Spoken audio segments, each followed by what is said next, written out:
ॐ असतो मा सद्गमय तमसो मा ज्योतिर्गमय मृत्योर्मामृतं गमय।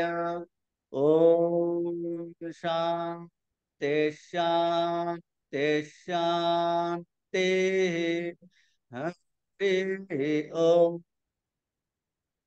परतत्वे स्वगं लीनो रामकृष्ण समागया यो धर्म स्थापन रतो वीरेशं तं नमाम्यहम्। नमः श्री यतिराय विवेकानंद सूरये सच्चित् सुख स्वरूपाय स्वामिने तापहारिणे। 20 অক্টোবর। তো আমাদের আলোচ্য বিষয় হলো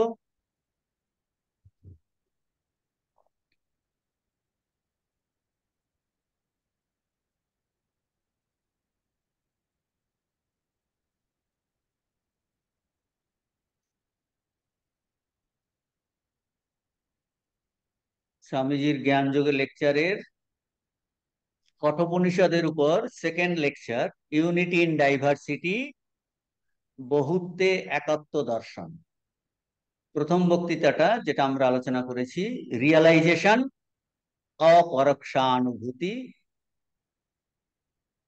এখন সেই কঠোপনিষদের দ্বিতীয় লেকচার, ইউনিটি ইন ডাইভার্সিটি, বহুত্বে একাত্ম দর্শন, বাংলা বইয়ের 142 পৃষ্ঠা, ইংরেজি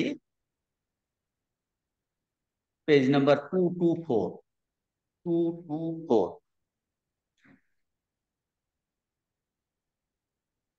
তো স্বামীজি এর আমরা যে মন্ত্র শুরু করতে যাচ্ছি, গত ক্লাসে সেটা একটু আমরা শুরু করেছি। এটা দ্বিতীয় অধ্যায়ের, কঠোপনিষদের দ্বিতীয় অধ্যায়। টোটাল 6টা বললি তো, এটা দ্বিতীয় অধ্যায়ের দ্বিতীয় বললি, অর্থাৎ পঞ্চম বল্লীর দ্বিতীয় মন্ত্র, 222।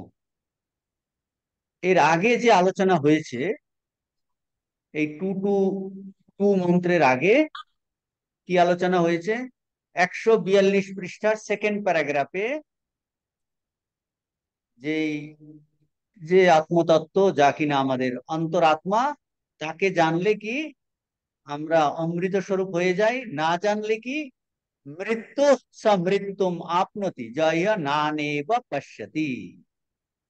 সেই এক আত্মতত্ত্ব, এক তত্ত্ব আছে, তাকে যদি আমরা এই বহুত্ব দেখি, বলে তাহলে মৃত্যু থেকে মৃত্যুতে যেতে হবে। এখন স্বামীজি এই পরের প্যারাগ্রাফে প্রশ্ন, যে কি করে এই তত্ত্বকে আমরা জানবো। আমরা আলোচনা করেছিলাম, যে কোনো জিনিস জানার হাতে আমাদের যন্ত্র কি আছে? অন্তর, অন্তঃকরণ। আর এই জ্ঞানেন্দ্রিয় হলো বহিঃকরণ। অন্তরিন্দ্রিয় এই মনটা আছে, কিন্তু মনটা তো আমাদের প্রচন্ড ভাবে ছটফট করছে, দুর্বল। সে সবসময় বহুত্ব দেখছে। এখন এই মনটাই আমাদের আছে সম্পদ। বলছে এখন আমরা এই তত্ত্ব কি করে জান।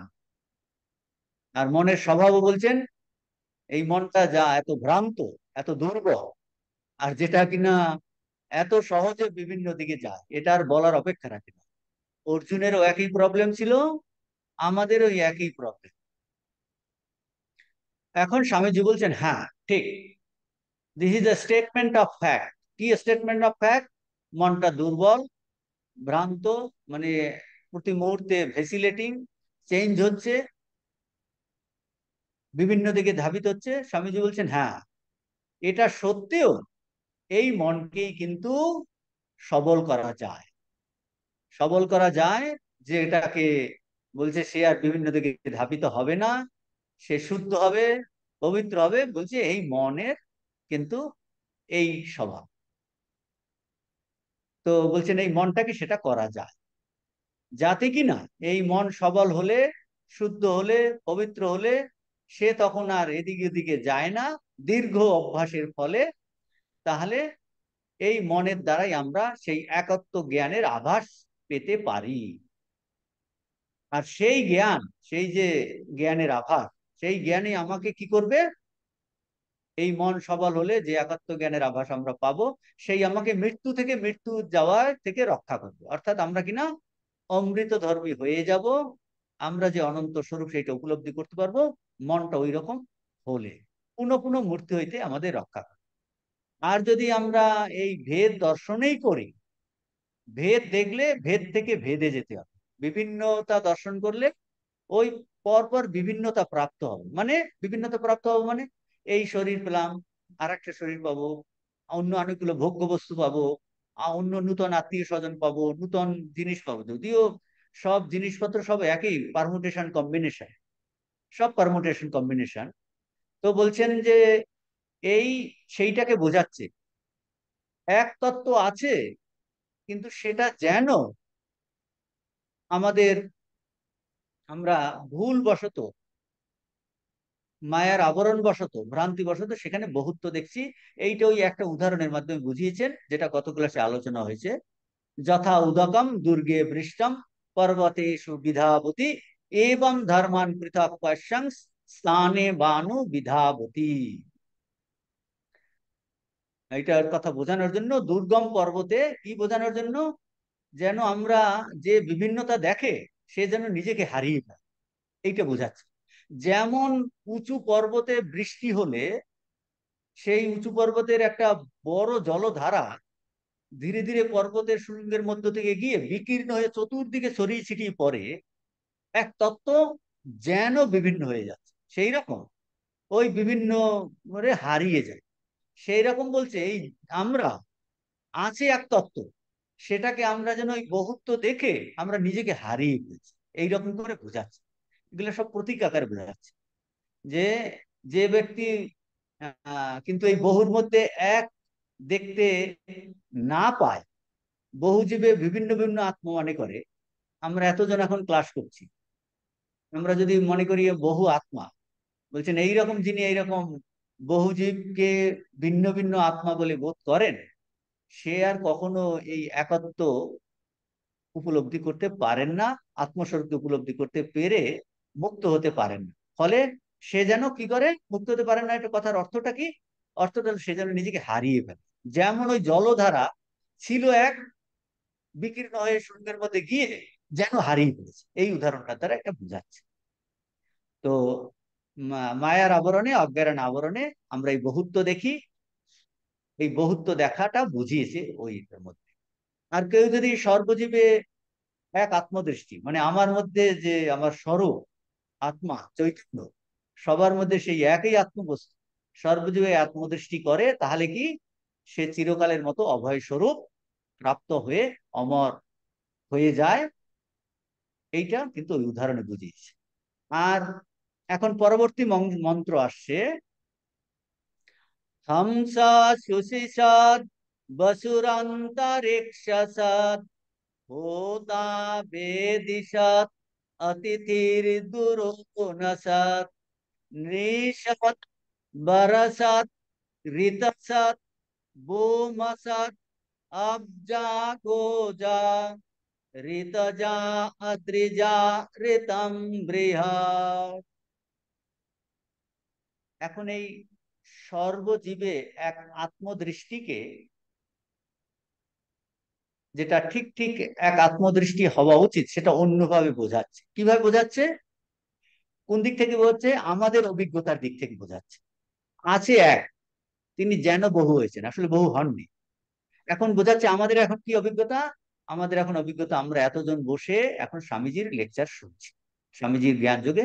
আমি আলাদা, আপনি আলাদা, আমি এখানে হাফলং এ বসে আছি, আপনি ওখানে বেলুড়ে বসে আছেন, দুটো জায়গা আলাদা, মানুষ আলাদা। এই আমাদের বিভিন্ন বস্তু আমরা জগতে দেখছি, বিল্ডিং আছে, আকাশ আছে, জল আছে, তারা আছে, কত কিছু আমরা দেখছি, জীব জন্তু।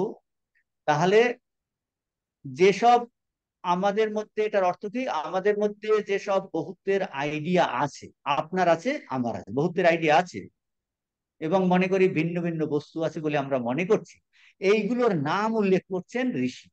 বলছে দেখো তোমার মনের মধ্যে কি আছে, আকাশ আছে আলাদা না, তোমার মনের মধ্যে কি আছে, বায়ু অন্তরিক্ষ আছে, তোমার মনের মধ্যে কি আছে, বিল্ডিং আছে, তোমার মনের মধ্যে সমুদ্র আছে, তোমার মনের মধ্যে মকর আছে, তোমার মনের মধ্যে ধান্য আছে, তোমার মনের মধ্যে গৃহ আছে, তোমার মনের মধ্যে কলস আছে, তোমার মনের মধ্যে তোমার পুজো করার উপকরণ আছে। এইরকম আমাদের মধ্যে যে বিভিন্ন বস্তুর আছে বলে আমাদের যে ধারণা, সেইগুলো ঋষি অনেকগুলো নাম উল্লেখ করছেন। নাম উল্লেখ করে, ও তুমি এইটার কথা বলছো, ও ওই তো, ওর মধ্যে ওই একই বস্তুই আছে, এইরকম নাম উল্লেখ করে বলছেন। মানে আমরা ভিন্ন ভিন্ন বস্তু আছে বলে যে মনে করছি, তাদের নাম উল্লেখ করে বলছেন তিনিই আছেন, অর্থাৎ আত্মা হলো সর্বব্যাপী, সর্বব্যাপিত্ব, সর্বময়ত্ব প্রদর্শন করছেন এই মন্ত্রেতে, কঠোপনিষদের 2:2:2 মন্ত্রে। হামসা শুচিছাপ, বলছেন হামস মানে কি, হামস মানে বলে হন্তি মানে গচ্ছন্তি, এই থেকে এসেছে।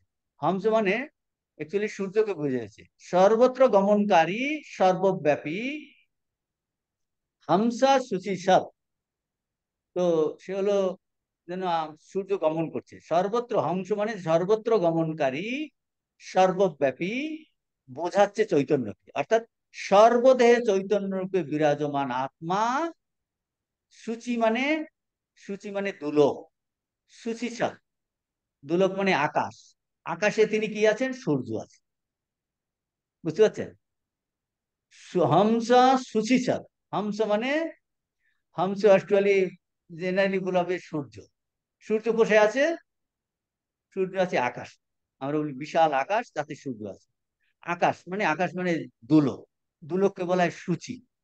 হংস সুচিছা, সুচিজাত মানে তিনি সূর্য রূপে, কে তিনি কে, বলছে ওই চৈতন্য স্বরূপ আত্মাই সূর্য রূপে কোথায় আছেন, আকাশে, আকাশে মানে দুলোকে, সে বলে হামসা সুচিছা।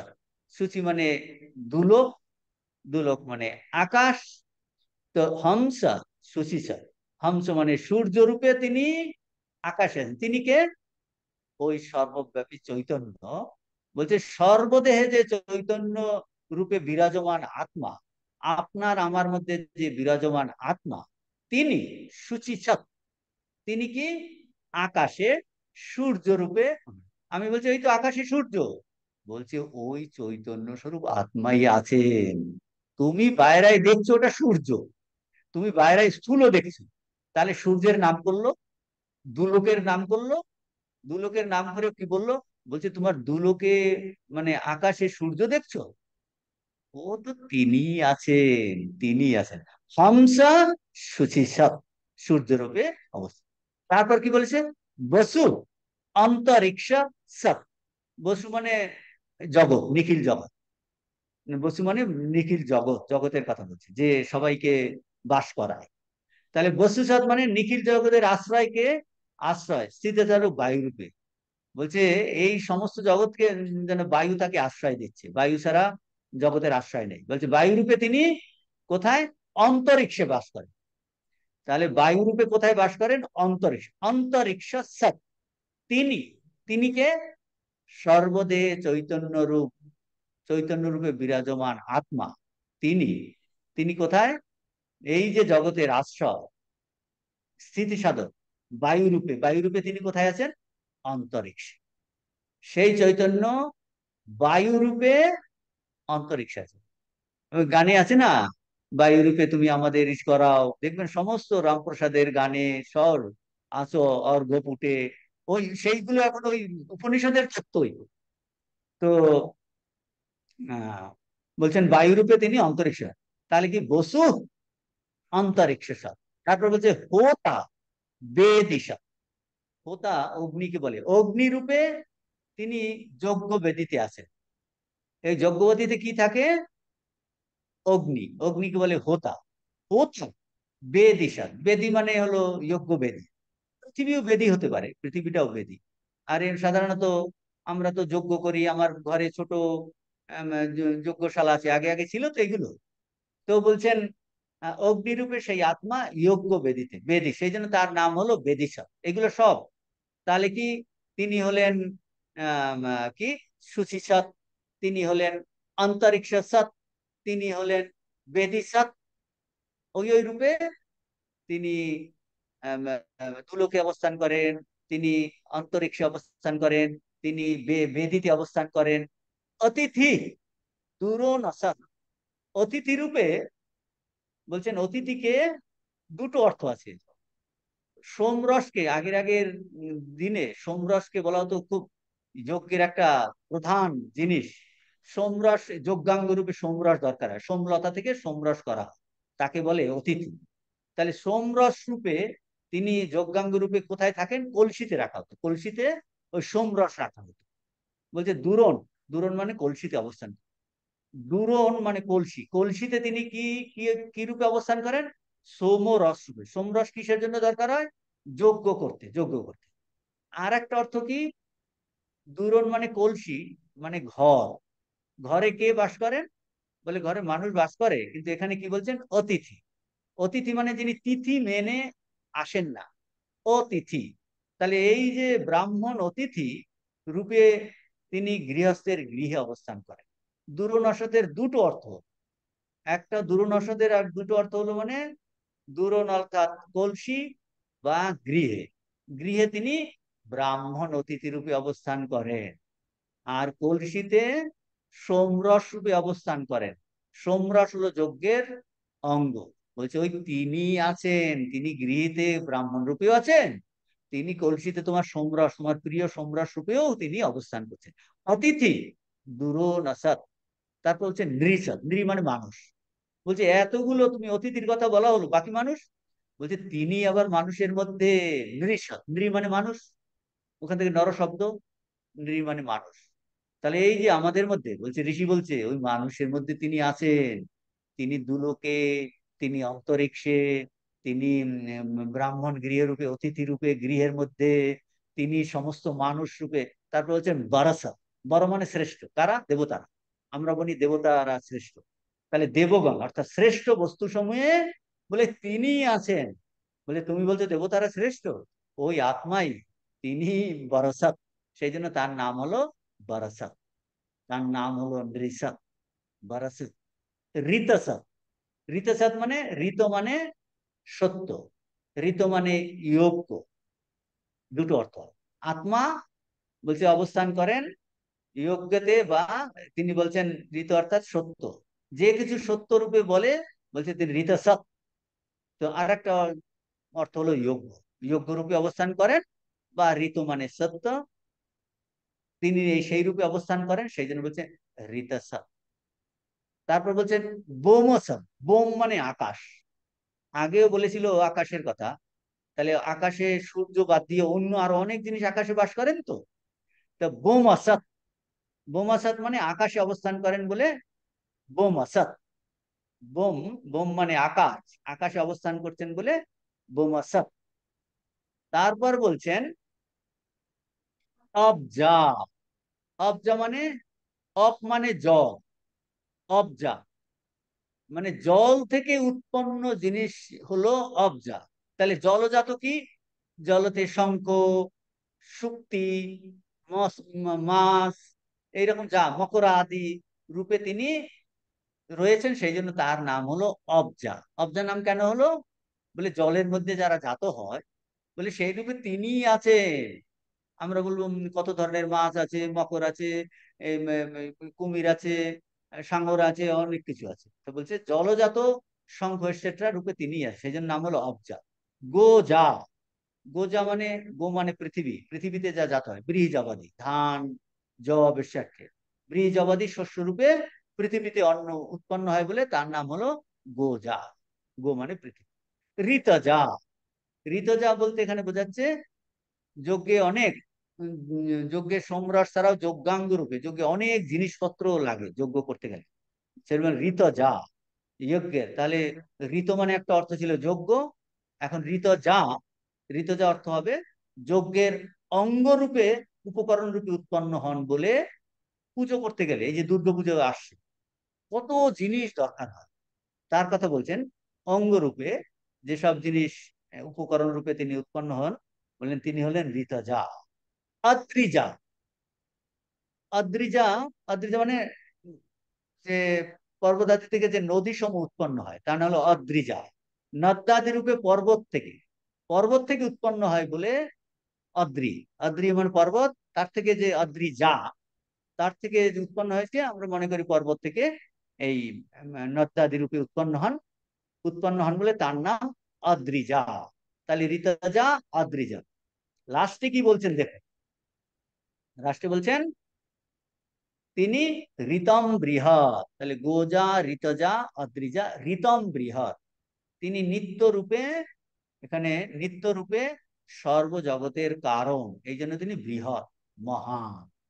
বলছেন তিনি নিত্য রূপে সর্বাত্মা হয়েও যার কোনো ব্যভিচার নাই, অব্যভিচারী রূপে থাকেন, তিনি সর্বজগতের কারণ, এই জন্য তিনি বৃহৎ। বৃহৎ কেন? এই দেখুন, ঋতম বৃহৎ। ঋতম বৃহৎ বলছেন যিনি অবিকারী রূপে সব সময় থাকেন তিনি সব থেকে বড়, অবিকারী রূপে। তাহলে ঋতম মানে সত্য, নিত্য।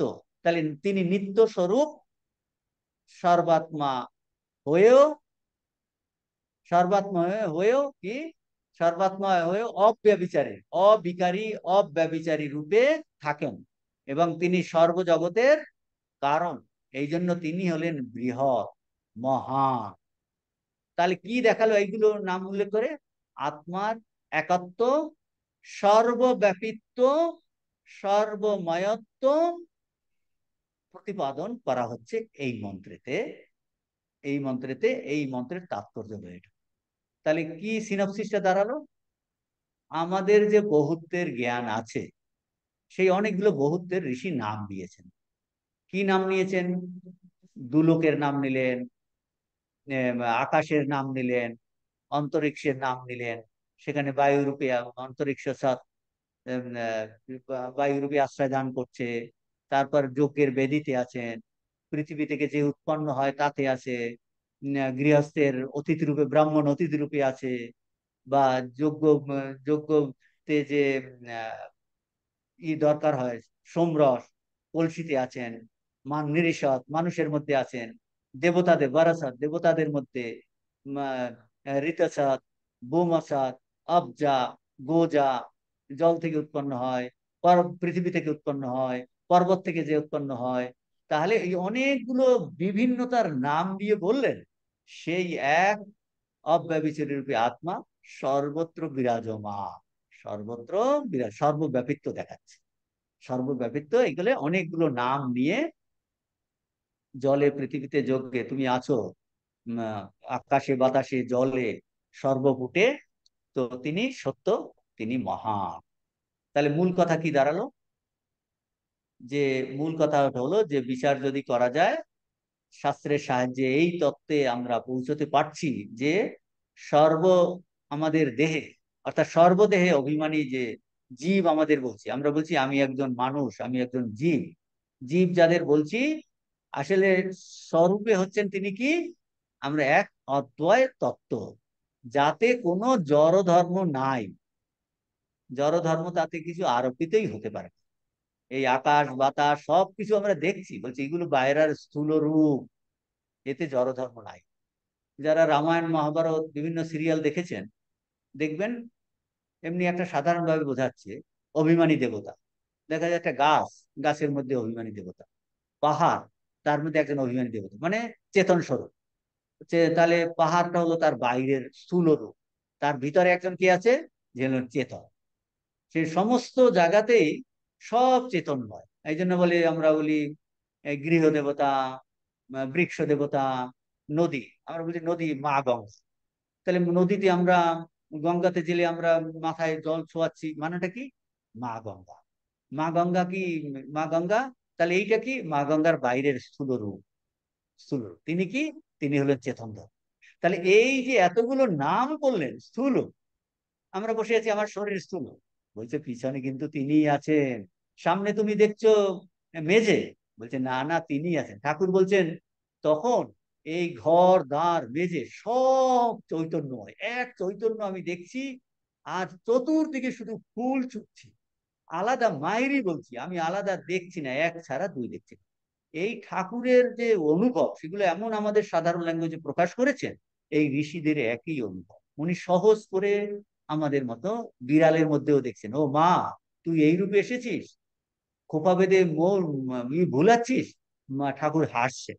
তো বলছি সর্বত্র তিনি মা দেখছেন, মানে চৈতন্য রূপিণী।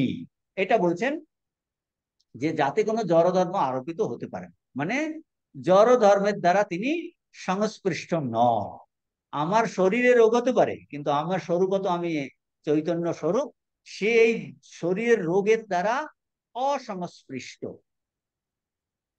এখন কিন্তু আমরা যখন ব্যবহারের রাজ্যে আছি, এখন আমরা ক্লাস করছি, শুনছি, আমাদের একটা ব্যবহার আছে, এটা গেলে ব্যবহারের রাজ্যে। আমার শরীর বোধ আছে, আমার জীব ধর্ম আছে। আমরা যখন ব্যবহারের রাজ্যে আছি, তখন এই দেহাদির ধর্ম যেন আত্মাতে আরোপিত হচ্ছে। ব্যবহারের সীমাকে যদি আমরা অতিক্রম করে যেতে পারি, এই মনটা শুদ্ধ করে, শুদ্ধ হতে হতে হতে হতে মনসা অমনি ভাবে, বলছে এই ব্যবহারের রাজ্য থেকে আমরা মনের সাহায্যেই ব্যবহারের রাজ্য থেকে অব্যবহারের রাজ্যেতে যেতে পারি। তখন কি অনুভব হবে? এই সীমাকে অতিক্রম করে গেলে সেখানে আর কোনো আরোপ নাই। আরোপ মানে এই যে এখন আমি আমি নিজের উপর স্বরূপে আরোপ করছি, আমি দেহ, আমি ইন্দ্রিয়, আমি মন। স্বরূপত আমি কিন্তু এই দেহ মন এইগুলো তারা অসংস্পৃষ্ট, কিন্তু এখন ব্যবহারের রাজ্যেতে আমরা এই শরীর ইন্দ্রিয় মন যেন তার উপর আরোপ করছি। কিন্তু যখন ধীরে ধীরে আমার মনটা শুদ্ধ হয়ে যাচ্ছে, মনটা যেন মাঝখানে আছে, একদিকে হলো চৈতন্য, মাঝখানে যেন মন, অন্যদিকে স্থূল। মনটা সূক্ষ্ম, তো তো মনটা সূক্ষ্ম হতে, সূক্ষ্ম শুদ্ধ হতে হতে হতে হতে হতে বলছে সেটাই চেতন হয়ে যাচ্ছে। মানে আমরা এটাকে বলে, আমরা যেন বাউন্ডারিটাকে লাভ দিয়ে বেরিয়ে যাচ্ছি। লাভ এটাকে বলে এই শিপ। এখান থেকে এই মন যেন একদিকে আছে স্থূল, আর একদিকে আছে এই কারণ চৈতন্য। তা মনটা শুদ্ধ হতে হতে বলছে সেই চৈতন্য ধর্ম হয়। বলছে আমরা তাহলে কি হলো, এই যে মন জড়র সঙ্গে টাই আপ করে সীমায়িত মনে করছিল, মন শুদ্ধ হলে সে সীমাকে অতিক্রম করে যায়। এই শক্তি আমাদের মধ্যে আছে। বলছে এই যে মনটাই এখন বখাটে মন একটা, বলছে এই মনের মধ্যে এটাকে সবল করা যায়।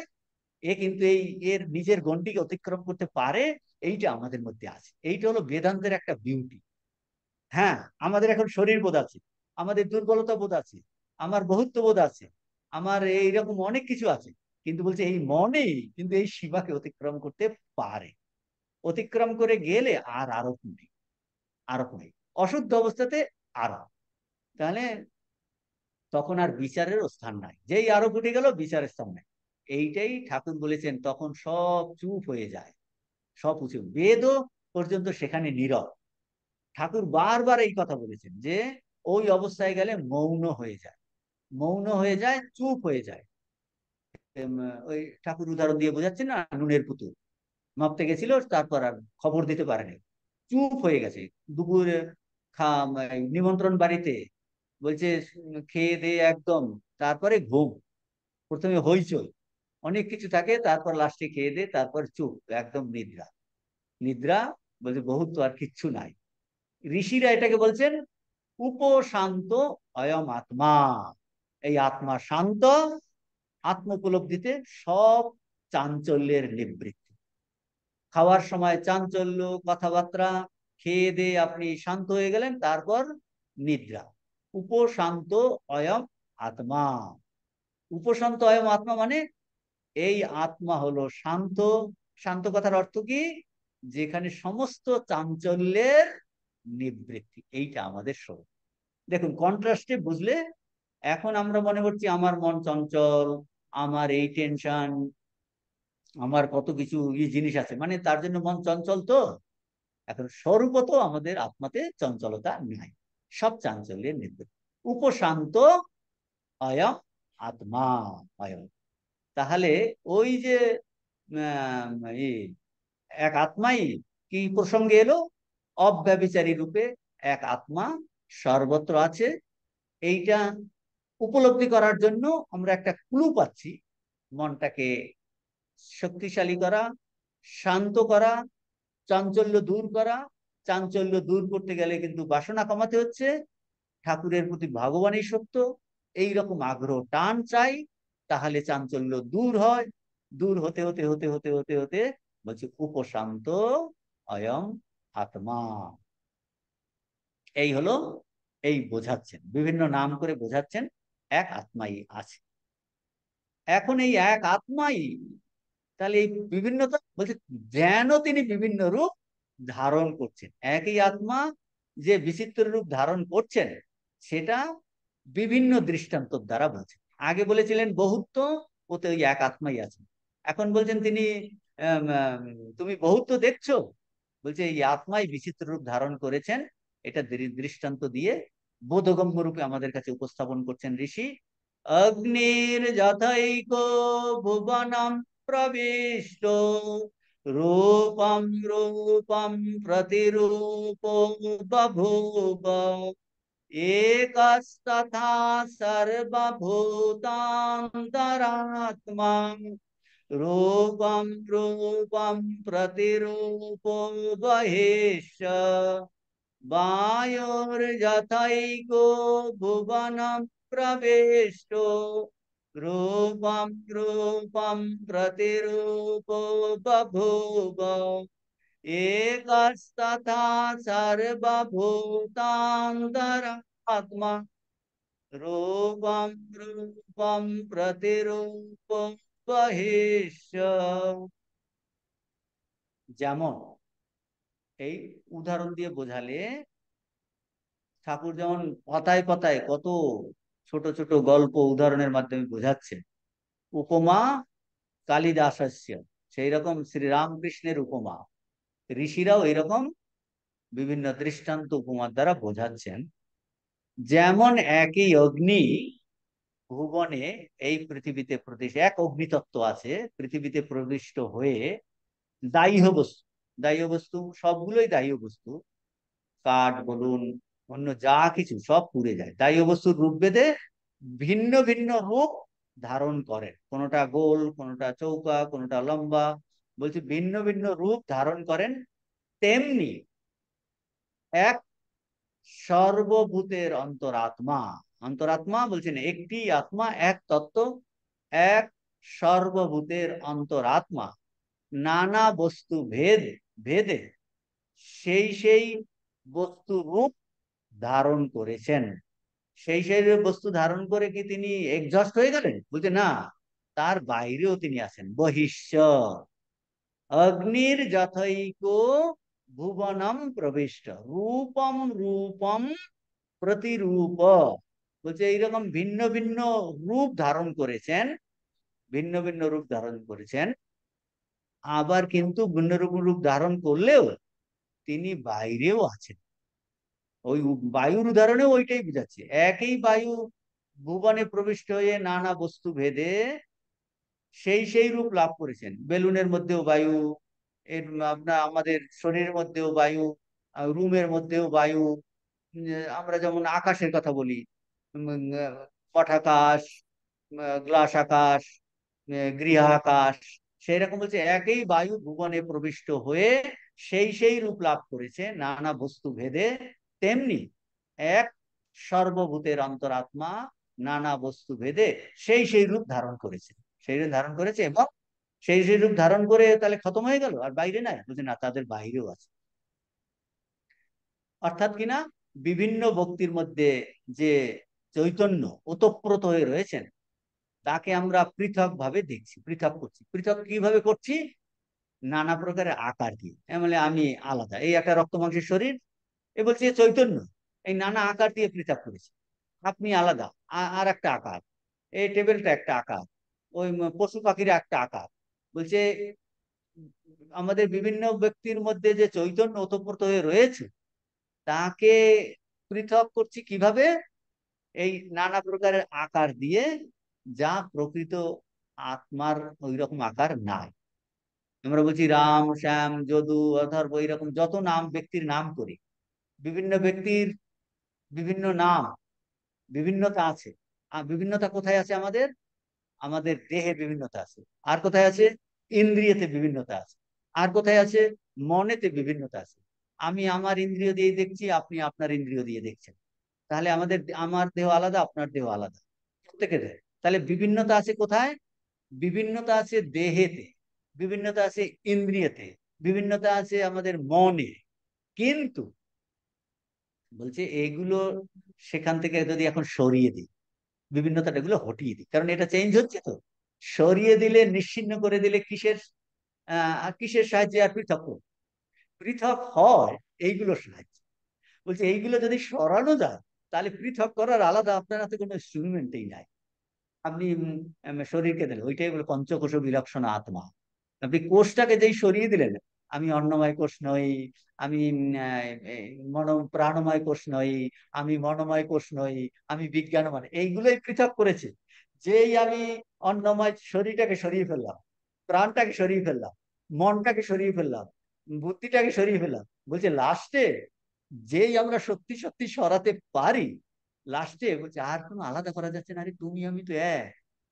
নরেন যখন কালীকে মানলো, পরের দিন সে ঘুমোচ্ছে না, বিকাল বেলাতে উঠে বলছে ঠাকুর তামাক খাচ্ছে, তো বলছে তোর মধ্যে আমি পপ পরিয়ে ঢুকে যাব, এটাও আমি, এটাও আমি, কোনো পার্থক্য দেখছি, এটাও আমি, এটাও আমি, সর্বব্যাপী। বলছে আর পার্থক্য করার কোনো জিনিসই নাই। এইগুলো সরিয়ে দিলে কিসের সাহায্যে পৃথক করি? সর্বত্র পরিব্যাপ্ত চৈতন্যকে আলাদা করা যায় না। তাহলে আলাদা কিসের দ্বারা হয়? উপাধির দ্বারা। উপাধি, এগুলোকে বলে উপাধি। এই শরীর রূপ উপাধি আমরা নিয়েছি। এই উপাধি ধর্মের জন্য ভেদ হয়। উপাধি ধর্মকে এখন আমি আমি মনে করছি, শরীরটাকে আমি বলছি এটা উপাধি। উপাধি এই যে আমরা জামা কাপড় করছি, আমার এখানে চাদর আছে, বলছি এগুলো সব উপাধি নিয়েছি। সেই রকম শরীরটাও উপাধি নিয়েছি। বলছি উপাধি ধর্মের জন্যই পৃথক হয়। উপাধির আমাকে সেই সেই ধর্মী তৈরি করে। সেই সেই ধর্মী, আপনি যে রঙের চশমা পরবেন সেই রঙের জগৎকে দেখবেন।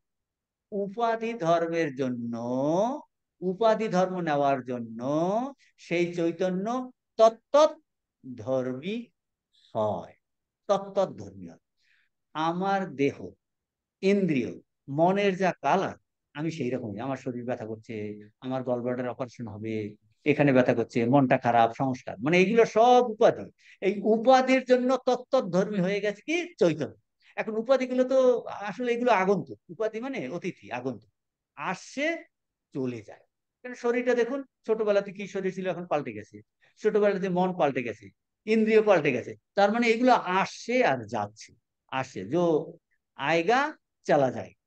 তো বলছে এই উপাধি ধর্ম যখন সরিয়ে দেওয়া হলো, যেহেতু এটা পার্মানেন্ট নয়, বিচারের মাধ্যমে যখন উপাধি ধর্ম সরিয়ে দেওয়া হলো, তখন কি রইলো?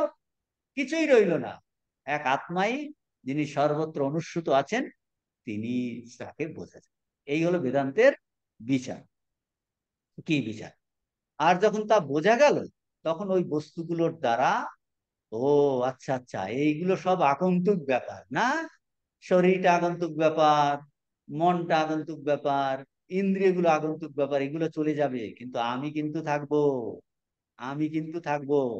তো বলছেন এই তখন মনে হয় যেন কিছুই রইলো না, এক আত্মাই যে সর্বত্র অনুষ্ঠিত রয়েছেন, সেইটাকে আমাদের বুঝতে পারি। তো সমস্ত এই তাহলে কি বোঝা যাচ্ছে? ওই সর্বব্যাপী এক চৈতন্য, তাহলে এই উপাধিগুলো আমাকে সীমায়িত করতে পারছে না। উপাধির দ্বারা আত্মা সীমিত হলেন না। এইটার অর্থ হলো বহিষ্য। বহিষ্য আসে না শব্দটা, দেখুন, অগ্নির যথৈক ভুবনম প্রবিষ্ট রূপম রূপম প্রতিরূপ বভূব একস্তথা সর্বভূতান্তরাত্মা রূপম রূপম প্রতিরূপ। সেই রকম এক সর্বভূতের অন্তরাত্মা বিভিন্ন জীব রূপে যেন প্রতীত, বিভিন্ন বস্তু রূপে প্রতীত হচ্ছে, কিন্তু ওইগুলোর দ্বারা তিনি কিন্তু পরিচ্ছিন্ন হননি। সেই জন্য বলছে বহিষ্য, আত্মা তার বাইরে আছে। মানে আত্মা বাইরে আছে নিজের ক্ষেত্রে এখন বোঝার চেষ্টা করুন। আমরা এখন বসে আছি, আমি এখানে হাফলং এ বসে আছি, আপনি ওখানে ইউনিভার্সিটিতে বসে আছেন। আমাদের মধ্যে বলছে কত ডিস্টেন্স, আপনার একজনের সঙ্গে আরেকজনের ডিস্টেন্স আলাদা আলাদা, আমরা বসে আছি। তো তাহলে ওই এই উপাধির ধর্ম দ্বারা আমরা বলছি আমি একজন মানুষ, আমি একটি জীব। উপাধি ধর্মের দ্বারা নিজেকে যেন ভিন্ন ভিন্ন আলাদা আলাদা মনে করছি। কিন্তু এই উপাধিগুলো অ্যাকচুয়ালি ওই বস্তুগুলোর দ্বারা আত্মা সীমায়িত হয় না। আমি মনটাকে শুদ্ধ করে বিচার করে করে করে করে এগুলো সরিয়ে দিলাম, তাহলে উপাধির দ্বারা আত্মা সীমিত হলো না। আত্মা কিন্তু এর বাইরেও আছে, মানে আমার মধ্যে যিনি আছেন, আপনার মধ্যেও তিনি আছেন, সবার মধ্যে তিনি আছেন, তাহলে আত্মা বাইরেও আছেন। আমি আত্মা বুঝতে পারছি, তাহলে উপাধি ধর্মের দ্বারা আত্মা সীমায়িত হলেন। এই জন্য বলছে বহিষ্য, বহিষ্যের বাইরেও আছে। আমি আত্মা বুঝলাম, ঋষিরা বলছেন তুমি আত্মস্বরূপ, কিন্তু বাইরে বলছে বাইরে ভিতরে বাইরে সর্বত্রই এক আত্মাই আছে। বহিষ্য বলছেন, বহিষ্য। অতএব তাহলে কি দাঁড়ালো, এই যে জাগতিক বস্তু ব্যক্তি ভিন্ন ভিন্ন, জাগতিক বস্তু ব্যক্তি আলাদা আলাদা ভিন্ন ভিন্ন, তার দ্বারা আত্মচৈতন্য ভিন্ন হচ্ছেন না। এইটা এখন ভাবতে হবে। আপনি ক্লাস থেকে বেরোচ্ছেন, ও আচ্ছা আচ্ছা, আমি তাহলে আত্মা না। তাহলে কিন্তু আমার সামনে যে ভদ্রলোক হাঁটছেন, যে ভদ্রমহিলা হাঁটছেন, আচ্ছা সেও তো আত্মচৈতন্য। তাহলে এই আত্মচৈতন্য এই শরীরের দ্বারা তাহলে কিন্তু সীমায়িত হচ্ছেন না।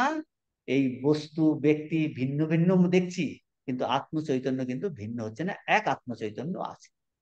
এর একমাত্র দৃষ্টান্ত কি? আকাশ। একমাত্র দৃষ্টান্ত হলো আকাশ। যে আমরা বলছি ঘটাকাশ, মঠাকাশ, পটাকাশ প্রভৃতি কি বস্তুতে আকাশ আছে, কিন্তু আকাশ তো এক।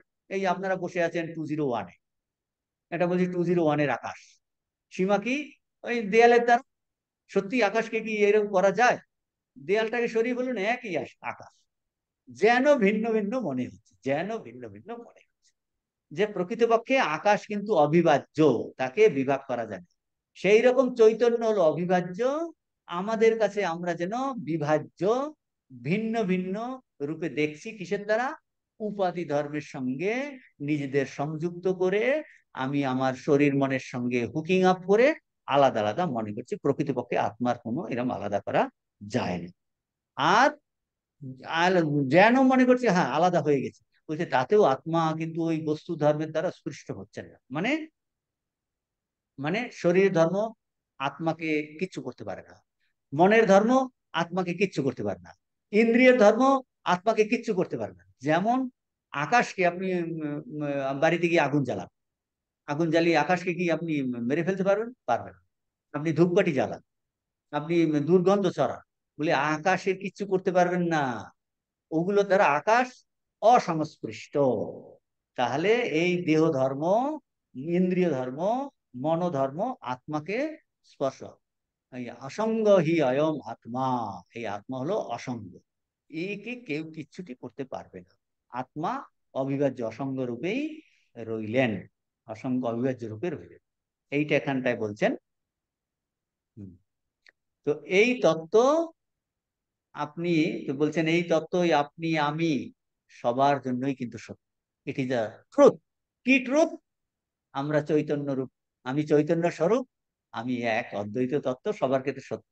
কিন্তু এই একত্ব উপলব্ধি আমাদের করতে হবে, করতে হবে। তার জন্যই আমাদের চেষ্টা। বলছে সেই একাত্ম সর্বত্র তাকে দর্শন করলে কি হবে? ওই আগের প্রশ্ন, তখনই হলো কি? সুখবাদ, অপটিমিজম, সেটাকে বলে রিয়াল অপটিমিজম। Real optimism. এইখানে স্বামীজি ইংরেজিতে একটা শব্দ সুন্দর ব্যবহার করেছে। ইংরেজির পেজ নাম্বার 224-এ দেখুন, 225, এটা 5-এর second sentence, second sentence. This is true for you when you have understood this unit। এই একত্ব যখন বুঝে নিলেন, this is true for you, মানে আপনার আমার সবার জন্য এটা সত্য। True for you when you have understood this unity। এই ইউনিটিটা, একাত্মটা যখন আমরা উপলব্ধি করছি, not before, not before, then যখন এই একাত্ম উপলব্ধি হলো, then is all optimism, because he is seen everywhere. যখন আমরা সর্বত্র সেই আত্মচৈতন্য, সর্বত্র ভগবান, সর্বত্র ভগবান, তখন কি হবে? Then is all optimism, because he is seen everywhere. দেখুন, রিয়াল সুখবাদ, রিয়াল সুখবাদ, রিয়াল রামরাজ্য, এগুলো কখন আসবে? যখন আমি যখন আমি সর্বত্র সেই এক ওতপ্রোত চৈতন্যকে দর্শন, সর্বত্র ভগবান, সর্বত্র ভগবান, এই হলে কথা। সেটা বলছেন এইখানে। এখন স্বামীজি একটা প্রশ্ন তুলেছেন এরপরে।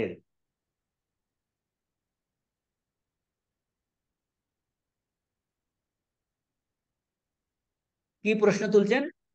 সেই প্রশ্নের উত্তর ঋষি দিয়েছেন, সেই মন্ত্রটা বলতে যাচ্ছে। আচ্ছা, এ তো বেশ ভালো কথা। কি বেশ ভালো কথা? যে এইটা সত্য। কি সত্য? সেই এক, কি সত্য? এক শুদ্ধ স্বরূপ আত্মা, চৈতন্য, ভগবান, ব্রহ্মবস্তু সবার মধ্যে আছে। এইটা বলছেন। এটা যদি সত্য হয়, সবার মধ্যে আছেন, সবার মধ্যে প্রবিষ্ট হয়ে থাকেন, তাহলে কিন্তু আমার যে দুঃখ কষ্ট এখন হচ্ছে, তাহলে ওই আত্মারই দুঃখ কষ্ট হচ্ছে। দুঃখ কষ্ট কার হচ্ছে? এই ব্যাপারটা বোঝার চেষ্টা করুন। আপনি মেনে নিলেন, কি মেনে নিলেন? ভগবান সর্বত্র আছে। কি মেনে নিলেন? ব্রহ্মবস্তু সর্বত্র আছে। কি মেনে নিলেন? আত্মবস্তু সর্বত্র আছে। কি মেনে নিলেন? চৈতন্য সর্বত্র ওতপ্রোত আছে, সর্বব্যাপিত্ব, সর্বময়। ওই যে হামসা শুচিসাদ বসুরন্ত রিক্ষসাদ ধৌতা বেদিসাদ অতিথির দুরুনাসাদ হলো। তারপর অগ্নির যতৈক ভুবনম প্রবিষ্ট হলো, বায়ুর যতৈক ভুবনম প্রবিষ্ট হলো। বেশ বেশ ভালো কথা, এ তো খুব সুন্দর। কিন্তু আমার যে এখন কোমর ব্যথা করছে, আমার যে এখন এই, নিতে ডায়াবেটিস হয়েছে, তার জন্য আমি মিষ্টি খেতে পারছি না, ভিতরে ভিতরে আমার খাওয়ার ইচ্ছা, তাহলে কষ্ট হচ্ছে। তাহলে এই আত্মারই কষ্ট হয়, তিনি তো সর্বত্র আছেন। যত দুঃখ, কষ্ট, জ্বালা, টেনশন কার হচ্ছে? ওই আত্মার হচ্ছে। তিনি সর্বত্র আছেন, তিনি তো সর্বত্র আছেন। তো বলছেন, তিনি এই শুদ্ধ স্বরূপ আত্মা যদি সবার মধ্যে প্রবিষ্ট হয়ে থাকেন, ভিতরে বাইরে সর্বত্র, তবে তিনি কেন এই দুঃখ কষ্ট ভোগ করছেন, ভোগ করেন? কেন তিনি অপবিত্র হয়ে দুঃখ ভোগ করেন, মানে কেন তিনি পাপ কর্ম করেন অপবিত্র হয়ে বলবেন? ঋষি উত্তর দিচ্ছেন, বাবা, তিনি মোটেও দুঃখ ভোগ করেন না। মনে করেন তিনি অপবিত্র হনই না, কখনো এইটা স্বামীজি বলছি, আমরা অমৃতের সন্তান। পাপি, পাপি বলা হলো মহান। বলছে এটি যে পাপি বলা, এটাই পাপ। আমরা কেন পাপি? আমরা অমৃতের সন্তান। বেদাহমেতম পুরুষম অমৃতস্য পুত্রায়ে ধামানি দিব্যানি তস্তু বেদাহমেতম পুরুষম মহান্তম আদিত্য বর্ণম তমসঃ পরস্তাৎ তমেব বিদিত্বা অতি মৃত্যু মেতি নান্য পন্থা বিদ্যতে অয়নায়। ঋষি বলছে, আরে তিনি অপবিত্র হনই না, তিনি দুঃখ কষ্ট ভোগ করেন না, তিনি দুঃখ অনুভব করেন না, তিনি কখনো অপবিত্র, অপবিত্র তিনি ছিলেন না, অপবিত্র তিনি হন না, অপবিত্র কোনো কালে হবেন না। তার দুঃখ কষ্ট কোনো কালে ছিল না, এখনো নাই, পরেও থাকবে না। তাই নাকি? কিন্তু আমি যে এখন দুঃখ কষ্ট ভোগ করছি, বলছি এটা ভ্রান্ত। কিরকম ভ্রান্ত? ওই যে ভেড়া নিজেকে সিংহ, নিজেকে ভেড়া ভেবেছে, ভেড়া ভেবে সে কি করছিল, ভয় পাচ্ছিল কিনা? ওই ভয়, দুর্বলতা। আসলে সে ভেড়া ভুলে গেছে, ভুলে গেছে। তো এইটা বোঝাচ্ছে সে কখনো সিংহই ছিল, প্রথমেও সিংহ, মাঝখানেও সিংহ, বাদেও সিংহ। প্রথমেও পবিত্র, এখন আমরা পবিত্র, পরেও পবিত্র থাকবো, কোনো কালেই আমরা অপবিত্র নই। এই হলো বেদান্তের কথা। কোনো কালেই আমরা পাপী নই, কিন্তু এগুলো কে করছে? ভ্রান্তি আমরা করছি। এখন এর দুটো জিনিস, একজনের চালাকি করে বলে তাহলে তো, হ্যাঁ আমি তো কোনো আমার পাপ বোধ নাই, কিছু নাই, যা ইচ্ছা তাই করতে পারি, বলছে সে পাঞ্জাবি বেদান্ত হয়ে যাবে। ঠাকুর বলছে, ওই বলছে ও কে হ্যাঁ জগৎ তিন কাল মে হ্যাঁ নেই। আর বলে তোমার নামে এসব কি শুনছি, ওই যে পঞ্চবটির এক সাধু। তো যা বললেন না, বলছেন ওই বেদান্ত আমার, তার বেদান্তের অনেকই করেছেন। তো ঠিক ঠিক ভাবে যে এটা বুঝতে পারবেন যে তার তার অপকর্ম অপচিন্তা কোনো হতেই পারে না। সেজন্য হচ্ছে ধীরে ধীরে স্টেপ বাই স্টেপ, আসল তত্ত্বতে কোনো ব্যতয় হয়নি। কিন্তু এটা আমাদের উপলব্ধি করতে হবে। সত্যটাও তো জানতে হবে। সেই জন্য ঋষি কি বলছেন? সূর্য যথা সর্বলোকস্য চক্ষু না লিপ্যতে চাক্ষুষৈর্বাহ্য দোষৈঃ एकस्तथा सर्वभूतान्तरात्मा न लिप्यते लोक দুঃখেন বাহ্য। সূর্যটাই তো আমাদের চক্ষু, সর্বলোকের চক্ষু স্বরূপ সূর্য, মানে আমাদের দুটো চক্ষু আছে, এই চক্ষু দ্বারা দেখছি। কিন্তু সূর্য হলো সবার জন্য চক্ষু। সূর্য মামা না থাকলে, আলো না থাকলে দেখতে পাবেন, বলছে সর্বলোকের চক্ষু স্বরূপ সূর্য। যেমন চক্ষুর দ্বারা যে গ্রাহ্য বাহ্য অশুচি, আপনি ড্রেনের জল দেখছেন, বিষ্ঠা দেখছেন, খারাপ জিনিস দেখছেন, একজন মারা গেল, নারী ভুড়ি বেরিয়ে পড়েছে, অশুচি বস্তুর সঙ্গে সে সূর্যের রশ্মি অশুচি জায়গায় পড়ছে কিনা, ড্রেনে পড়ছে, বিষ্ঠাতে পড়ছে, কাদাতে পড়ছে, নোংরাতে পড়ছে, ভালো জিনিসে পড়ছে, আপনি পায়েস রান্না করেছেন তাতেও পড়েছে, আর বিষ্ঠাতেও পড়েছে, তার দ্বারা সূর্য কি স্পৃষ্ট হয়েছে রশ্মি? কিচ্ছুটি হয়। এইটা বোঝাচ্ছে যে অশুচি বস্তুর সঙ্গে তিনি সূর্যরশ্মি লিপ্ত হন না। তেমনি একমাত্র সর্বভূতান্তরাত্মা সংসার দুঃখের সঙ্গে লিপ্ত হন না, কারণ তিনি এগুলোর অতীত, এগুলোর এই জগতের অতীত। আমাদের চোখে এমন কোন রোগ হতে পারে, ধরুন চোখে কোনো রাতকানা রোগ হলো বা অনেক রোগ ও থাকতে পারে, কিন্তু আমি তার রোগ হওয়ার জন্য পীতবর্ণ দেখি দেখি না, চোখে বিভিন্ন ধরনের কালার ব্লাইন্ডনেস, বলছে পীতবর্ণ দেখি, কিন্তু তার দ্বারা আমি দেখতে পারি, কিন্তু সূর্যের কিন্তু তাতে কিছু আসে যায় না। আমি পীতবর্ণ দেখছি তাতে কি, সূর্য কিন্তু তাতে কিছু আসে যায় না, আসে যায় না। তাহলে ব্যাপারটা কি দাঁড়ালো? সূর্য হলো আমাদের জীবের একমাত্র দর্শনের হেতু। সূর্য যথা সর্বলোকস্য চক্ষুহু, সূর্য জীব মাত্রের দর্শনের হেতু। সেই সূর্য না লিপ্যতে চাক্ষুষই বাহ্য দোষই, চক্ষুর দ্বারা যে বাহ্য বস্তু আমি দেখি, অশুচি বস্তু দেখি, অশুচি পদার্থের দ্বারা যেমন লিপ্ত হয় না। আমি চোখের দ্বারা অশুচি পদার্থ দেখছি, সূর্য দুটোকেই কি করছে, আমি সূর্য হলো আমার চক্ষু, তার দ্বারা অশুচি বস্তু দেখছি আমি এই চক্ষুর দ্বারা, কিন্তু সূর্য তার দ্বারা স্পৃষ্ট লিপ্ত হন। তথা সর্বভূতান্তরাত্মা, বলছে সর্বভূতের অন্তরে স্থিত আত্মা এক হয়েও, সর্বভূতান্তরাত্মা এক, এক হয়েও না লিপ্যতে চাক্ষুষই, না ন লিপ্যতে লোক দুঃখেন বাহ্য, লোক দুঃখেন বাহ্য, জাগতিক দুঃখে লিপ্ত হন না। কে হন না? আত্মা। সূর্য যেমন অশুচি বস্তু দ্বারা লিপ্ত হন না, সংস্পৃষ্ট হন না, কোন বস্তুর দ্বারাই সংস্পৃষ্ট হন না, সেই রকম সর্বভূতান্তরাত্মা, সর্বভূতের অন্তরাত্মা এক হয়েও জাগতিক দুঃখে কষ্টে কোনো কিছুতেই, ভালো মন্দে সুখে কষ্টে দুঃখেতে তিনি লিপ্ত হন না, লিপ্ত হন। এইটা বলছেন এখানে, যে আমাদের মনে তো এইরকম প্রশ্ন আসে যে আত্মা সর্বব্যাপী হলে তাহলে জগতের লোকের এত দুঃখ কষ্ট তার দ্বারা, সেটা তো ভগবানের উপরে সে বলবে। এটা আসবে সাধারণ ভক্তের কাছে কি, ও সব যদি এগুলো কথামৃতে আছে জিজ্ঞাসা করবে, তাহলে তো আমরা কি কোনো কিছুর দোষী, সব ভগবানের ইচ্ছাতে হচ্ছে সবকিছু, তাহলে তো ভগবানই দায়, পাপ পুণ্য যা কিছু করি সব ভগবানই দায়। বলছে তাই এর দ্বারা সংশ্লিষ্ট তিনি হন না, ও আমাদের কর্মফল। বলছেন কিন্তু আমাদের কর্মফল কিন্তু স্বরূপত আমরা এগুলোর দ্বারা সংশ্লিষ্ট হই না, এটা বলছেন। তো কিন্তু মনে রাখতে হবে যে, এই কি মনে রাখতে হবে, আত্মা অনাত্ম ধর্মের দ্বারা স্পৃষ্ট হন না, স্পৃষ্ট হন না, অনাত্ম ধর্মের দ্বারা সংস্পৃষ্ট হয়ে তিনি সুখ দুঃখ ভোগ করেন, এগুলো হলো অনাত্ম ধর্ম। তাহলে জগতে দুটো জিনিস আছে, একটা আত্মা আর একটা অনাত্ম। এটা বলে আত্মানাত্ম বিবেক, আত্মানাত্ম বিচার। তাহলে কি, আমি হলাম চৈতন্য স্বরূপ, আমি আত্মা, আর অনাত্মা কোনগুলো, দেহ, মন, বুদ্ধি, চিত্ত, অহংকার, এই পঞ্চকোষ হলো অনাত্মা।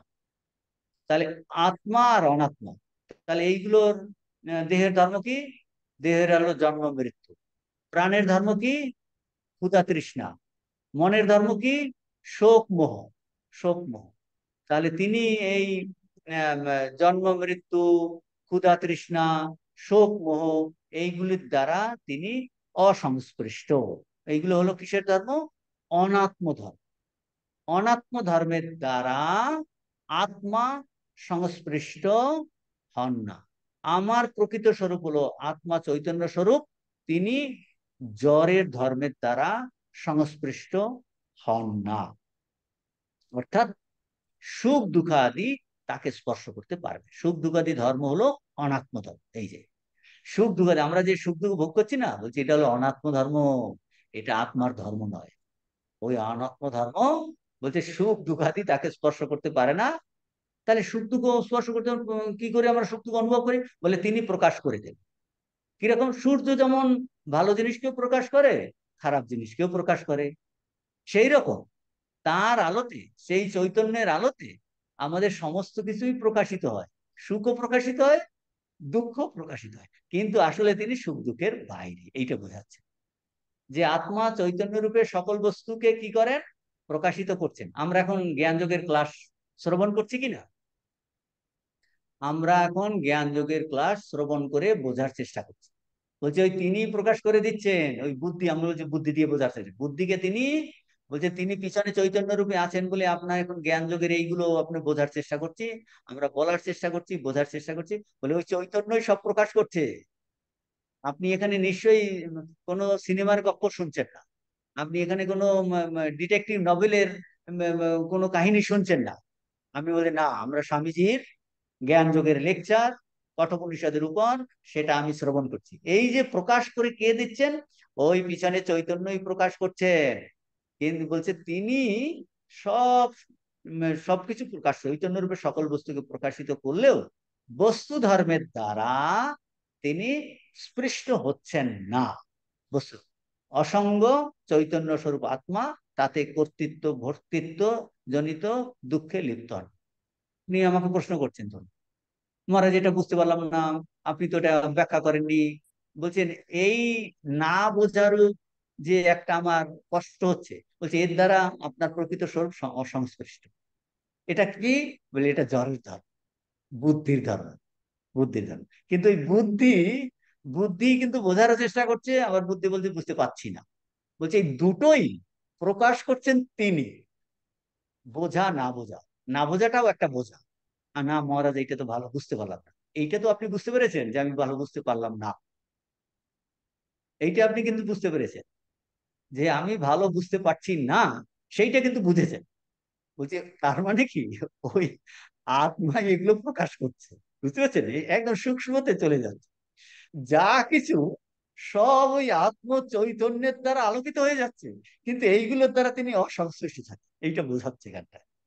বলছে সব তার মানে আমি বুঝছি, আমি বোঝার কর্তা। হ্যাঁ, বেশ ভালো করে বুঝেছি। ভোগটা বেশ, আজকে বেশ তৃপ্তি হলো ক্লাসটা শুনে। ভোগ করছি ক্লাসের অর্থটা। বলছে ভোক্তা, বলছে তিনি কর্তাও নন, তিনি ভোক্তাও নন। তাহলে তিনি কি? বলছে তিনি যা তা। কি আর বলবেন? তিনি চৈতন্য স্বরূপ, তিনি আলোক স্বরূপ, তিনি জ্যোতির্ময়। তো এইটা এখানটায় এই মন্ত্রতে বোঝাচ্ছেন সূর্য যথা সর্বলোকস্য চক্ষু, মানে দেখাচ্ছে আমাদের সমস্ত যত বোধ চিন্তা সব কিন্তু ওই তিনি প্রকাশ করছে। এইটা কি ইন্টারেস্টিং। আপনি শুনছেন, বলছে ঠাকুর বলছেন না লেটুকে, ওরে লেটো, তোর ভগবান এখন কি করছে, ভগবানের নিদ্রা আছে কিনা? না না, আমি কে জানি। বলে ভগবানের নিদ্রা নাই। বলছে সে সে আহ, তার নিদ্রা নাই, তিনি জেগে আছেন বলে জীব ঘুমাচ্ছে। নিদ্রাটাকে থেকে উঠে আমরা কি বলছি? বাহ ভালো ঘুমিয়েছিলাম। ওই যে তিনি জেগেছিলেন, সেই জন্য আপনি বলছেন আমি ভালো ঘুমিয়েছি। বলছে সে জেগে থাকে বলে জীব ঘুমাতে পারে, জীব ঘুমাতে পারে।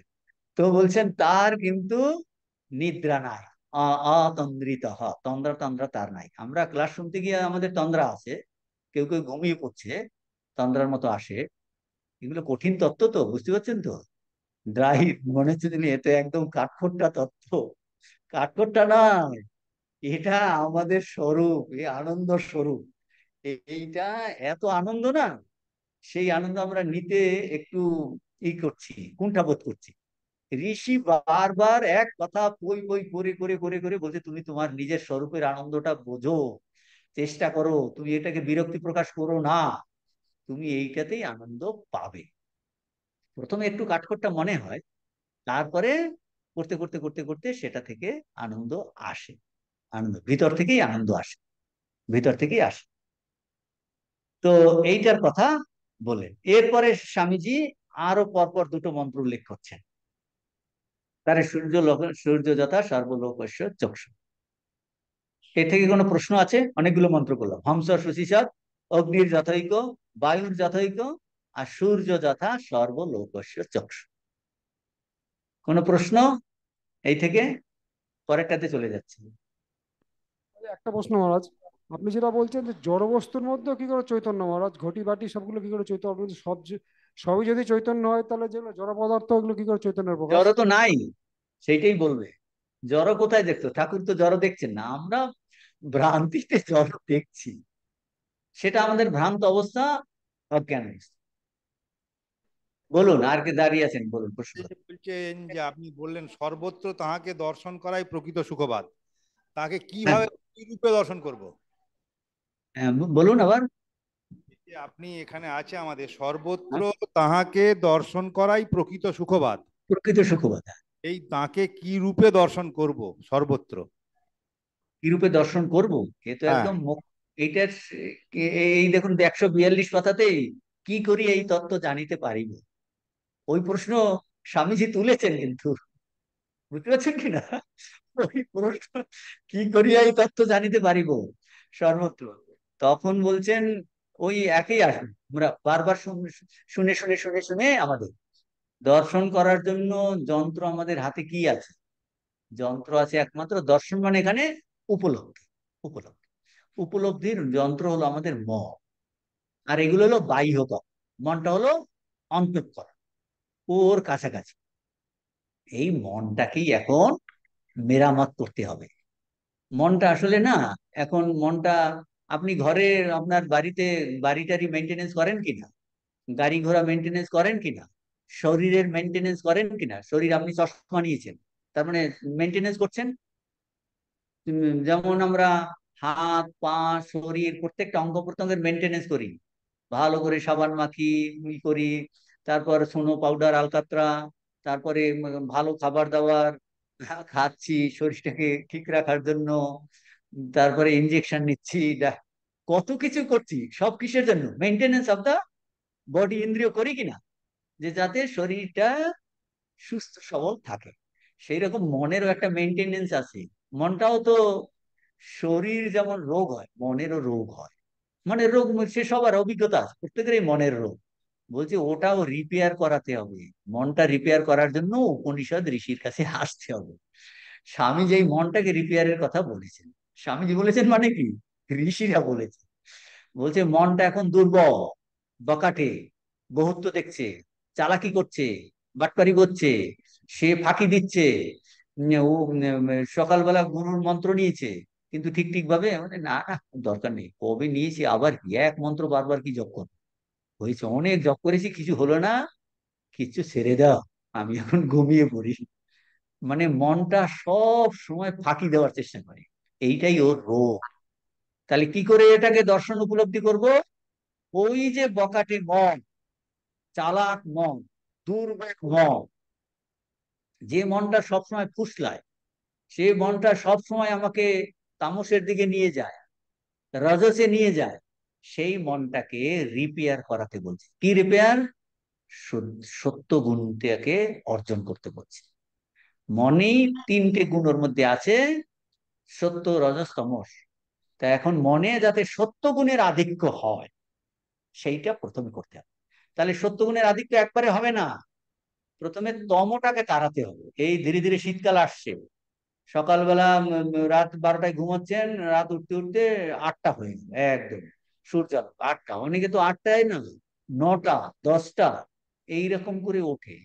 কিন্তু ব্রাহ্ম মুহূর্তে তো জব ধ্যান করার কথা ছিল, বলছে হ্যাঁ, ওরা ওই সাধু সন্ন্যাসীরা বলে ওইরকম, কত কি আর মানা যায়।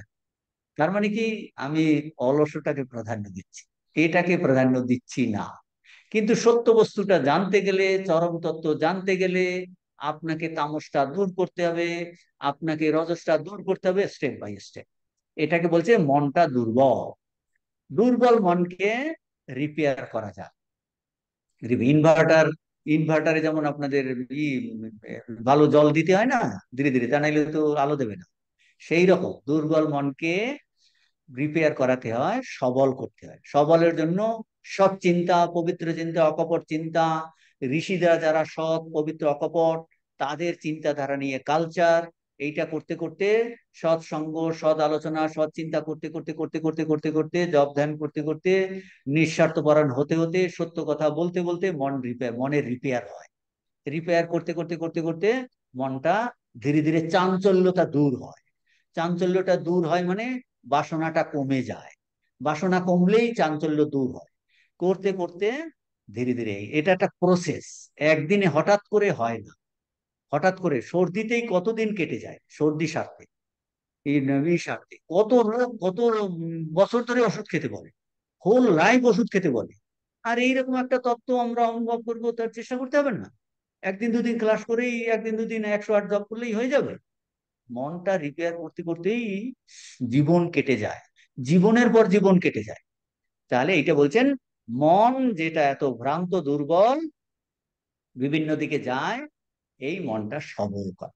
তার জন্যই নিঃস্বার্থ কর্ম করা, ভগবানে বিশ্বাস, ভগবানে ভক্তি, তাকে ধরে সংসারে করা, সমস্ত কিছু তাকে অর্পণ করা, এই চেষ্টা করে যেতে হবে। তার জন্য প্রধান দরকার একটা শ্রদ্ধা ভক্তি, শাস্ত্রের প্রতি শ্রদ্ধা, গুরুজনদের প্রতি শ্রদ্ধা, যারা এই তত্ত্বটাকে উপলব্ধি করেছেন, সত্যদ্রষ্টা ঋষি, ঠাকুরমা, স্বামীজি, তারা যে বলেছেন এইটাই শ্রেষ্ঠ পথ, এইটাই আমাকে পেতে হবে। তার জন্য একদম শ্রদ্ধা ভক্তি, যে আমি যতটা পারি এইটার দিকে মনটা লাগিয়ে রাখ, তাতে মনটা রিপেয়ার হবে, মনটার দুর্বলতা কমবে, শ্রদ্ধা ভক্তি ভালোবাসা বাড়বে, মনটা শক্তিশালী হবে। সেই মনই আমাকে এই সর্বত্র ব্রহ্ম দর্শন করাবে, সর্বত্র ব্রহ্ম দর্শন করাবে, ইষ্ট দর্শন করাবে, আর তারপর সর্বত্র একত্ব উপলব্ধি হবে। মহারাজ, এইটা মনের একটা। repair বলতে কি মনের মানে শুদ্ধতা বা পবিত্রতা বোঝাচ্ছেন?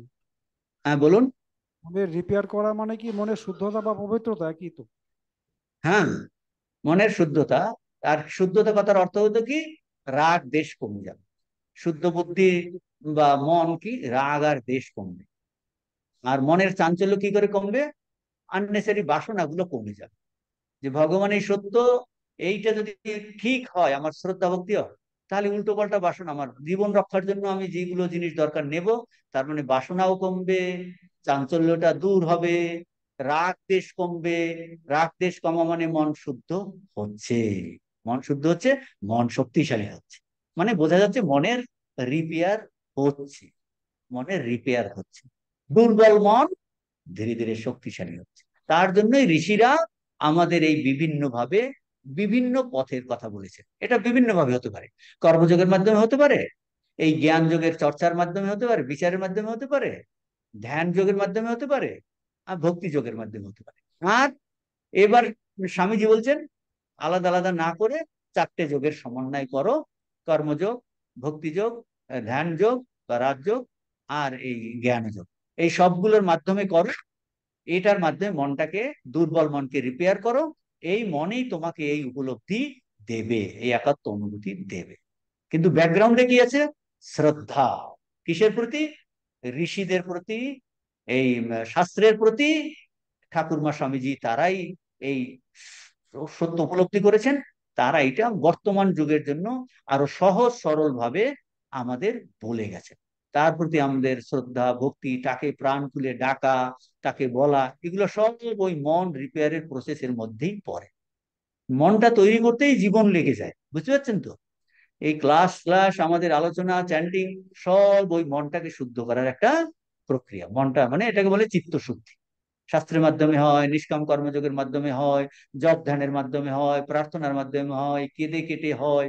এখন বলছে কতক্ষণ আর কান্নাকাটি করবো, কান্না আসছে না, কান্না আসছে না, চোখ দিয়ে জল বেরোচ্ছে না, তাহলে নিঃস্বার্থ কর্ম করো, নিঃস্বার্থ কর্ম করো, একটু শাস্ত্র পড়ো, সবগুলো কম্বাইন করে মনের রিপেয়ার করো, মনটাকে রিপেয়ার করো। যেমন আমরা বিভিন্ন ডাক্তার এর কখনো হোমিওপ্যাথি কখনো করি, সেরকম রিপেয়ার করতে বলছে। অর্থাৎ কিনা রিপেয়ার করা মানে চিত্ত শুদ্ধ করা। তো এর মাধ্যমে হবে। তো এর কথা বলছেন। এর পরের মন্ত্র, দুটো মন্ত্র পরপর উল্লেখ করছেন, 2 to 12, 2 to 13। एको वशी सर्वभूतान्तरात्मा एकं रूपं बहुधा यः करोति तमात्मस्थं येनुपश्यन्ते धीरा तेषां सुखं शाश्वतं नेतरेषां। যিনি এক, সকলের নিয়ন্তা, বশী, যিনি সবাইকে বসে রেখেছেন, সকলের নিয়ন্তা, তিনি হলেন সর্বভূতান্তরাত্মা, সর্বভূতের অন্তরাত্মা। সর্বভূতের মানে আমার অন্তরাত্মা, আপনার অন্তরাত্মা। বলছে যিনি এক, সকলের নিয়ন্তা, সর্বভূতে, আপনার আমার অন্তরাত্মা। আর কি করছেন তিনি? যিনি স্বকীয় নিজের রূপকে, স্বকীয় এক রূপকে, সেই যিনি এক অদ্বয় তত্ত্ব, স্বকীয় এক রূপে কি করেছেন? বহু করেছেন, আসলে যেন বহু করেছেন। তাকে জ্ঞানীরা, জ্ঞানীগণ নিজেদের মধ্যে সেই এক তত্ত্বকে দর্শন করে। বলছে এইরকম দর্শন করলেই কিন্তু নিত্য সুখ, অন্যের কিন্তু নয়, তাদের অনিত্য সুখ বলে দিলেন। আমাদের সুখ হচ্ছে কিন্তু অনিত্য সুখ। সকালবেলা ভালো করে রান্না করে খেলেন, একটু সুখ তো হলো, বলে অনিত্য সুখ, আবার খিদে পেয়েছে।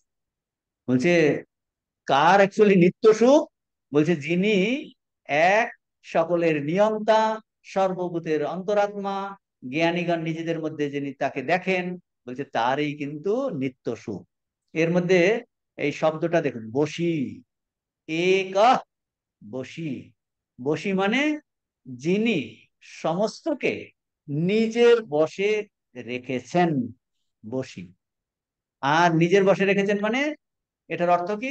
তিনি থাকলে জগৎ আছে, তিনি না থাকলে জগৎ নাই। এইটা বলছে, তিনি সবাইকে বশে রেখেছেন। তিনি থাকলে জগৎ থাকে, তিনি না থাকলে জগৎ থাকে না। এর অর্থটা কি? অর্থটা হলো এই জগৎ প্রকাশের জন্য আত্মার উপর, জগৎ তার প্রকাশের জন্য আত্মার উপর নির্ভরশীল। জ্ঞান, এটাকে এইভাবে বোঝার চেষ্টা করুন, জ্ঞান যোগ বোঝার জন্য আমরা আত্মার উপর নির্ভরশীল। আপনি বইয়ের কথা উল্টাচ্ছেন, ধরো বইয়ের কথা উল্টে পড়ে বোঝার চেষ্টা করছি। বলছে এই যে এটা একটা বস্তু, আমরা বোঝার চেষ্টা করছি, বলে এই যে জগৎ প্রকাশের জন্য আত্মার উপর নির্ভরশীল। বইয়ের, বই পড়ে মন্ত্রের অর্থ বোঝার জন্য, সেটাকে প্রকাশিত হওয়ার জন্য, মন্ত্রের অর্থ আমার কাছে প্রকাশিত হবে, বুদ্ধির কাছে ঠিক ঠিক প্রকাশিত হবে, তার জন্য আত্মার উপর নির্ভরশীল। এখানে তাহলে কি বলছেন? জগৎ প্রকাশের জন্য আত্মার উপর নির্ভরশীল, সেই জন্য হলেন তিনি বশী, মানে জগৎকে বশে রেখেছেন। জগৎ প্রকাশিত হওয়ার জন্য ওনার উপর নির্ভর করছে। কার উপর? আত্ম চৈতন্যের উপর, ব্রহ্ম বস্তুর উপর। আমরা ভগবান বলি, ব্রহ্ম বস্তু বলি, আত্মা বলি। বলছেন আত্মার উপর নির্ভরশীল, তাই বশী, অর্থাৎ সকলকে নিজের নিয়ন্ত্রণে রেখেছেন। সেই আত্মা সকল ভূতের অন্তরে অবস্থান করে, অবস্থান করছেন, এবং যেন এক সত্তাকে বহু করছেন। তাহলে কি আত্মা বহু হয়ে গেলেন নাকি? বলছেন না না, যেন বহু হয়েছে, তিনি বহু হননি। আমাদের কাছে বহুত্ব প্রতিভাত হচ্ছে, মনে হবে যিনি এক, তিনি বহু হলেন কেমন করে? এই এক বহু হলেন কেমন করে? স্বামীজি যখন ম্যাড্রাজে ছিলেন, তখন এই এক পণ্ডিতদের দল এসছে, জিজ্ঞেস করছে, স্বামীজিকে তর্ক করে হারানোর জন্য এসেছিলেন। চেন্নাইয়ে যখন নবরাত্রিতে ছিলেন না, স্বামীজির জীবনীতে আছে, বলছেন এই এক কি করে বহু হলো, বহু হলো। বলছেন, স্বামীজি বলছেন আপনারা প্রশ্নটা লজিক্যালি করুন, এক কখনো তো বহু হয়নি, এক কখনো বহু হয়নি। ওখানে খুব ইন্টারেস্টিং আলোচনা আছে। বলছেন যিনি এক, তিনি যেন তিনি বহু হননি, তাহলে এই বহুরূপে দেখা যাচ্ছে তা প্রকাশিত হচ্ছে। প্রকাশিত মানে আমি দেখছি আপনারা এতজন বসেছে, বলছে ওই এক তত্ত্ব থাকার জন্য এই বহুত্ব প্রকাশিত হচ্ছে। একটা দেখুন, বলছে বহুত্ব প্রকাশিত কি করে হচ্ছে? বলছে ওই পিছনে এক তত্ত্ব আছে বলে বহুত্ব প্রকাশিত হচ্ছে। হ্যাঁ, সিনেমার পর্দাতে কত ছবি, একের পরে এক, পর্দাটা কিন্তু একই স্থির পর্দা, তার উপর একের পরে এক নাচ গান, কত মারামারি, নদীর জল বইছে, কত দৃশ্য। বলছে ওই এক স্ক্রিনের উপরে যেমন বহু দৃশ্য একের পরে এক যাচ্ছে, বলছে এক আত্মতত্ত্ব, বলছে সবগুলো প্রকাশের জন্য ওই তার উপর নির্ভরশীল। তিনি আসলে বহু হননি, যা বহু রূপে দেখা যাচ্ছে সেটা তিনি আত্মবস্তুর দ্বারা প্রকাশিত হচ্ছে। সত্য সত্যই তিনি নিজেকে বিভক্ত করেন না, বৈচিত্র্যকে প্রকাশ করেন। আমরা এতজন বসছি, জগতে কোটি কোটি জীব, এই বৈচিত্র্যকে বলছেন তিনি প্রকাশ করছেন। তিনি না থাকলে প্রকাশ করার দ্বিতীয় কেউ নাই। তাকে যারা, তাহলে তিনি প্রকাশ করছেন অর্থাৎ কি না, তিনি আমার দেহকে, আমার ইন্দ্রিয়কে, আমার মনকে, সবকিছুকে তিনি প্রকাশিত। আমার এখন দেহবোধ আছে, বলে হ্যাঁ দেহবোধ আছে, বলে ওই তিনি থাকাতে প্রকাশিত হচ্ছে। আমার এখন প্রাণের বোধ আছে, নিঃশ্বাস প্রশ্বাস নিচ্ছি, বলে তিনি থাকাতে ওইটা প্রকাশিত হচ্ছে। আমি এখন মন দিয়ে শুনছি স্বামীজির জ্ঞান যোগ লেকচার, বলছে তিনি থাকাতেই প্রকাশিত হচ্ছে। তা দেখুন, তাহলে শরীরকে প্রকাশ করছে, ইন্দ্রিয়কে প্রকাশ করছে, প্রাণকে প্রকাশ করছে, মনকে প্রকাশ করছে, বলে সবগুলো তার প্রকাশের জন্য এর কাছে ধার চাইছে। এদের সব প্রকাশ ধার করা বিদ্যা, বুঝছেন? এই চোখ দেখছে বলে ও ধার করা বিদ্যা, মন বোঝার চেষ্টা করছে বলে ধার করা বিদ্যা, ওই চৈতন্যকে ওরা ধার নিচ্ছে। ধার নিয়ে মন বলছে হ্যাঁ আমি জানি না, আমি জানি, আমি সব জানি, আমি বুঝতে পারছি, তুমি আমার সঙ্গে চালাকি করছো। বলছে এগুলো একটাও মনের কোনো শক্তি নাই, এ জড়, একদম অন্তঃকরণ পর্যন্ত সব জড়। আত্মার আলোকে আলোকিত হয়ে আলু পটলের মতো লাফাচ্ছে, ঠাকুর উদাহরণ দিয়েছে। আলুর নিজস্ব কিচ্ছুটি নাই, ও লাফানোর কোনো শক্তিই নাই, ওই উত্তাপে কিন্তু ও লাফাচ্ছে। সেই আত্মচৈতন্যের উত্তাপে আমরা এখন বক বক করছি। আত্মচৈতন্যের উত্তাপে আমরা চোখ দিয়ে দেখছি, কান দিয়ে শুনছি, বাক দিয়ে, বাগেন্দ্রিয় দিয়ে কথা বলছি, সব এই আত্মচৈতন্য। আজকে তাহলে এই পর্যন্ত, এর বাকি অংশ এখনো বেশ কিছু বাকি আছে, আমরা এর পরের ক্লাস মহারাজ একটা পরে লাস্ট কোশ্চেন মহারাজ, বলছে আত্মা লাস্ট বলতে, কোশ্চেন। আত্মা বলতে তো বললেন চৈতন্য স্বরূপ, আর অনাত্মা বলতে বাকি যেগুলো পড়ছে সবই অনাত্মা কি মহারাজ? হ্যাঁ, বাকি সব অনাত্মা। এখন প্রথমে বলতে অনাত্মা বলে বস্তুটা আছে, লাস্টে যখন ওই একের উপলব্ধি হয়েছে তখন আর কোথায় অনাত্মা, একই আছে, সর্বত্র ঠাকুর এক চৈতন্যই দিচ্ছে। কিন্তু বর্তমান অভিজ্ঞতাতে আমাদের একটা আত্মা অনাত্মা, একটা জড় আর চৈতন্য বোধ আছে। এইটা দিয়ে আমরা শুরু করছি, যে আমি চৈতন্য এটা তো আমি বুঝতে পারছি, দেন জড়, তাই সে বলছে আত্মা আর অনাত্মা। এই বিবেক বিচার করে করে করে করে করে করে তারপর লাস্টে এই একত্ব উপলব্ধি হয়।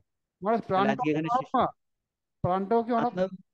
অনাত্মা, হ্যাঁ, আত্মা আর অনাত্মা, জড় আর চৈতন্য, জড় আর চৈতন্য, জড় আর চৈতন্য।